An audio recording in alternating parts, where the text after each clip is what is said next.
गर्मियाँ शुरू होते ही तरबूज का सीज़न भी शुरू हो जाता है। नाजरीन, आज हम आपको तरबूज या वाटरमेलन के 5 ऐसे फ़ायदे बताते हैं जिनसे आप ला इल्म होंगे। अगर आप अपने वज़न को कम करना चाहते हैं तो आप तरबूज का इस्तेमाल शुरू कर दें।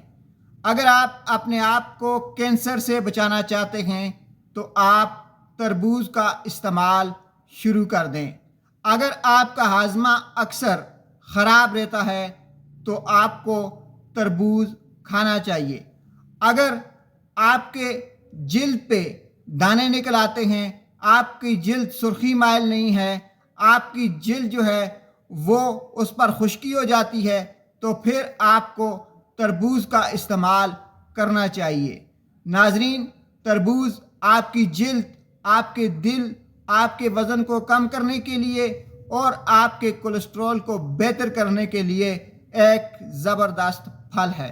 इसको खाने का तरीक़ाकार ये है कि आप तरबूज काटें, उसे थोड़ी देर तक फ्रिज में ठंडा करने के लिए रख दें, उसके बाद आप इसे इस्तेमाल कर सकते हैं।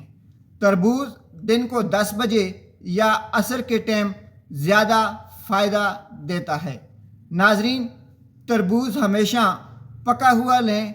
कोशिश करें कि केमिकल से पाक तरबूज जो कि आपकी सेहत के लिए इंतहाई मुफीद हो वही इस्तेमाल करें। अगर आप चाहते हैं कि आपकी जिल्द, आपकी रंगत गोरी चिट्टी हो जाए, अगर आप चाहते हैं कि आपका ब्लड प्रेशर लेवल जो है वो बेहतर रहे, अगर आप चाहते हैं कि आपके हाजमे का अमल डिस्टर्ब ना हो, अगर आप चाहते हैं कि आपके वज़न और निकला हुआ पेट जो है उसमें कमी आ जाए, तो फिर आपको इस सीज़न में रेगुलरली तरबूज का इस्तेमाल करना होगा। नाजरीन, तरबूज इस्तेमाल कीजिए और अपनी सेहत को बेहतर बनाइए। शुक्रिया।